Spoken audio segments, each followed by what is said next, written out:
Hello যার ঘুম ভাঙছে সেহরি সবাই হয়েছে তো বাবা উঠো সেহরি খাওয়ার সময় হয়েছে বাবা উঠো আমি আসতেছি ঘুম থেকে উঠছো উঠছি বাবা উঠো না উঠো উঠো উঠতেছি তো উঠো উঠো উঠো উঠো উঠো উঠো উঠো উঠো উঠো উঠো উঠো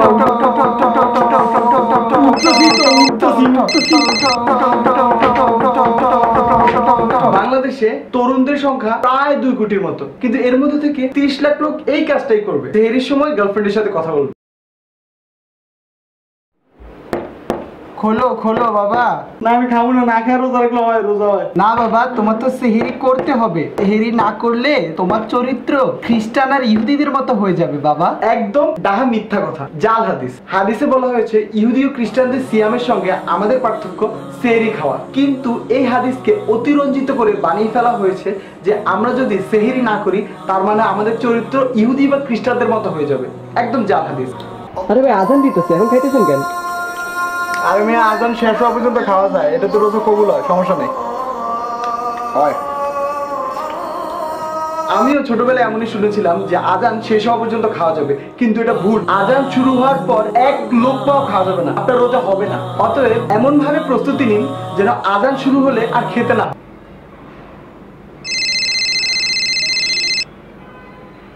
হ্যালো, হ্যাঁ জান, আমি নামাজ পড়তে আসছি তো। শুনো শুনো শুনো, আসরের 4 রাকাত ফরজ নামাজ পড়, সুন্নত পড়তে কিন্তু ভুলবা না। আচ্ছা ঠিক আছে, পড়ব না। আমার থেকে দূরে থাকো, কাছে আসলে রোজা হালকা হয়ে যাবে।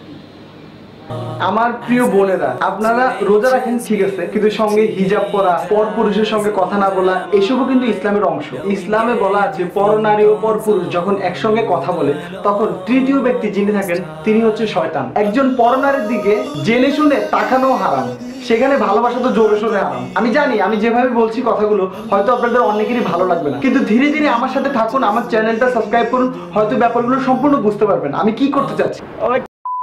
টাকা দিবি মা। হ্যালো হ্যালো হ্যালো ভাই ভাই কি ভাই রোজা রাখেন নাই? রোজা রাখছি কিন্তু টাকা দিব না, তোরে মারুম না আমি।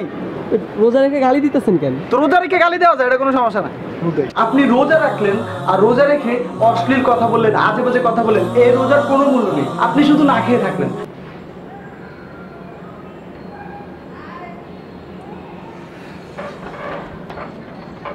কি করতেছেন?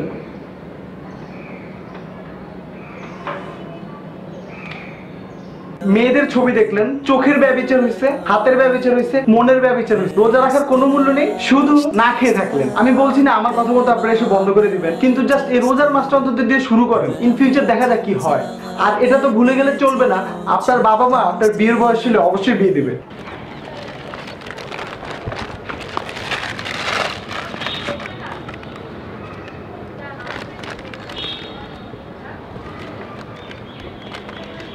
কি ভাই আপনারা রোজা রাখছেন?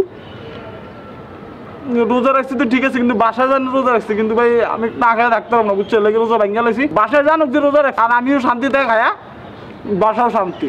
এটাতে শুধুমাত্র নিজেদের নিজেরা ঠকানো হয়, এটা আল্লাহকে ধোঁকা দেওয়া। অনেক সময় আমরা এমনও করি। হুজুর এই মাসে কি সোয়াব কি 70 গুণ বেশি না? হ্যাঁ, তুমি আরবি বেশি বেশি বলবা, যত বেশি আরবি তত বেশি সওয়াব। যত বেশি আরবি তত বেশি সোয়াব? বাংলা বলারই দরকার নাই, তুমি বাংলাই বলুন না। হ্যাঁ, তুমি জানো না?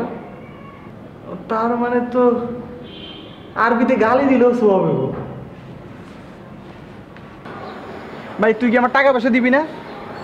তুই কিন্তু একটা তাব্বান লাখ, তুই কি একটা ইবনুল কাল, তুই একটা তারিবা দিয়া দেখা। কি টাকা দে। কি কইতেছেন এগুলা? ভাই আমি আরবিতে গালি দিতেছি, বুঝছো? বাংলায় গালি দিলে তো রোজার মাসে গুণ হইব, এলাকা আরবিতে গালি দিতেছে। আরবিতে গালি দিলে কোনো গুণ হইব না, উল্টা সোয়াব হইব, কারণ আরবিতে কথা কইলে সোয়াব। ভুল কথা, এটা হয়তো অনেকেই ছোট থাকতে শুনেছেন যে আরবিতে কথা বললেই সোয়াব হয়। রোজার মাসে যদি আরবিতে গালি দেন তাহলে 70 গুণ গুনার ভাগী হবেন আপনি। আরে ভাই কি করতেছেন? সিগারেট খাইতেছি। সিগারেট খেলে তো রোজা ভেঙে যায়। আরে না, সিগারেট খেলে রোজা ভাঙে না, এটা কে কইছে তোমার? সিগারেট খেলে রোজা মাকরু হয়, রোজা ভাঙে না। ঠিক আছে, এটা সমস্যা নেই। ভুল কথা, রোজা রেখে সিগারেট খেলে রোজা ভেঙে যাবে। কি হইছে ভাই? রোজা রাখতে রাখতে হুগাই গেছি ভাই, হুগাই গেছি। আর সারাক্ষণ অনেকে আছে খিদা খিদা খিদা খিদা করে। খিদা খিদা করেন না, রোজার মূল্য অনেকখানি কমে যায়। কিন্তু আপনার ও মা মাইয়াটাকে মাল আল্লাহ, এই হুজুর আপনি তাকেন না, আপনি তো রোজা রাখতেন। কষ্ট হইতেছে। আরে কাঁদো না, কাঁদলে রোজা হালকা হয়ে যায়। আচ্ছা আচ্ছা, ওকে ওকে। খাবেন? আপনি তো রোজা রাখছেন, খাইতে পারবেন না। আসলে আমরা মজার চলে অনেক বেশি গুণা করে ফেলি, এর ফলে যে আমাদের ইমান চলে যাচ্ছে সেদিকে আমরা খেয়ালই করি না। ইমান চলে যাওয়া অবস্থায় যদি আপনি বিয়ে করেন, আপনার বিয়ে আল্লাহর দরবারে কবুল হবে না, যার ফলে আপনি যাকে বিয়ে করেছেন তার সাথে আপনি জায়েজ না। সমাজ হয়তো জানে যে আপনাদের সম্পর্ক হয়তো বিবাহিত, কিন্তু আল্লাহর দরবারে আপনাদের বিয়ে কবুল হবে না, আপনাদের যে সন্তান হবে তাও অবৈধ বলে বিবেচিত হবে। পরে তো ধইরা ওরে এমনি করে মারছি, এরপর তো ধরে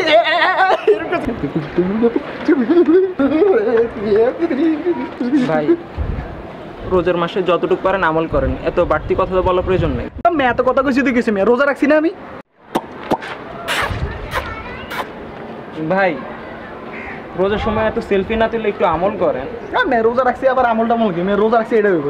এই সময় আমরা অনেকে অযথা সময় নষ্ট করি, এসব অযথা সময় নষ্ট করে লাভ, এর চেয়ে ভালো আপনি নামাজ পড়েন। অনেকেই রোজা রাখেন অথচ নামাজ পড়েন না। রোজা রাখা যেমন ফরজ, নামাজ পড়া তেমন ফরজ। অযথা সময় নষ্ট করার তো কোনো দরকার নেই। ভাই ভাই ইফতারে কত বাকি? ইফতারে 10 মিনিট বাকি আছে ভাই। ভাই ইফতারের সময় আজকে শুরু তো শরবত, পোলাও, কোরমা যা আছে পৃথিবীর সবকিছু খাইলাম ভাই। আমি খিদায় মরে যেতেছি আজকে, আমি বাঁচুম নাই। রোজার মাসে খাবারের কোনো হিসাব নেই ভেবে আমরা অনেক বেশি খাওয়া দাওয়া করি। আমরা মনে করি এই খাবারের কোনো হিসাব হবে না, অতএব হুলস্থুল খাওয়া যাবে, কিন্তু এটা আসলে ভুল ধারণা। এটা একটা জাল হাদিস। এই সকল বইতে আপনারা এই বিষয়ে পূর্ণাঙ্গ ধারণা পাবেন। আসলে এই সকল ভিত্তিহীন কথাবার্তার কারণে আমরা অনেকে রমজান মাসকে খাবারের মাসে পরিণত করি।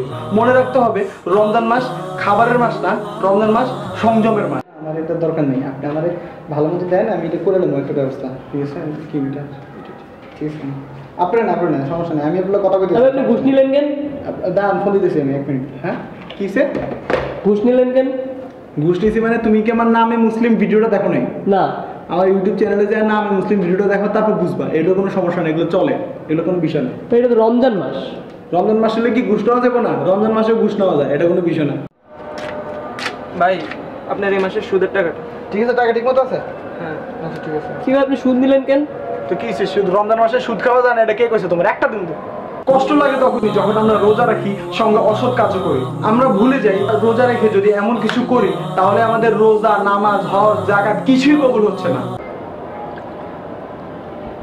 আরে ভাই কি করতেছেন?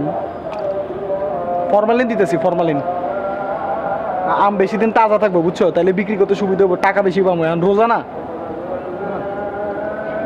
মজার বিষয়, রমজান উপলক্ষে সারা বিশ্বে নিত্য পণ্যের দাম কমে যায়, অথচ বাংলাদেশে নিত্য পণ্যের দাম 3 গুণ বেড়ে যায়। এমন খবর কয়েকদিন আগে ভালো মতো শোনা গিয়েছিল যে গরুর মাংসের বদলে মানুষকে কুকুরের মাংস দিয়ে খাবার খাওয়ানো হতো। ঢাকায় কুকুরের মাংসের বিরিয়ানি খাচ্ছেন আপনিও? রাজধানীর ঢাকার বিভিন্ন হোটেলে বিক্রি হচ্ছে কুকুরের মাংসের বিরিয়ানি। কুকুর জবাই করে মাংস বানানোর ছবিও যুক্ত আছে। এ নিয়ে বিভিন্ন ধরনের মন্তব্য হচ্ছে সামাজিক যোগাযোগ মাধ্যমে। কুকুর বা শকুরের মাংস গরু খাসি বলে বিক্রির ঘটনা নতুন নয়। গরু খাসির বিরিয়ানির দাম 90 থেকে 120 টাকা। এই বিরিয়ানি নগরবাসীর খাবারের প্রথম পছন্দ, তাই বিরিয়ানির ব্যবসাও রমরমা। ব্যবসায়ীদের বলছি, প্লিজ ভাইরা এমন করবেন না। আসুন এবারে রমজান মাসকে আমরা পবিত্রতার সঙ্গে পালন করি। আমার দায়িত্ব ছিল ভিডিও বানানো, আর আপনাদের দায়িত্ব সকল ইমানদার মুসলিমদের কাছে এই বিষয়টি পৌঁছে দেওয়া, আর আমার ইউটিউব চ্যানেলটি সাবস্ক্রাইব করা। আর আপনারা তো জানেন ইসলাম নিয়ে কোনো ইউটিউবার কোনো ভিডিও করে না, তো আমি একটু করতে চেষ্টা করছি। অবশ্যই আমার সাথে থাকবেন, আমার চ্যানেলটা সাবস্ক্রাইব করে। আর মনে রাখবেন আমেরিকান ইউটিউবারদের জন্য সারা পৃথিবী আছে, আর ইন্ডিয়ান ইউটিউবারদের জন্য অর্ধেক পৃথিবী আছে, আর যেখানে বাংলাদেশের ইউটিউবারদের জন্য শুধুমাত্র আপনারাই আছেন। ধন্যবাদ। আসসালামু আলাইকুম।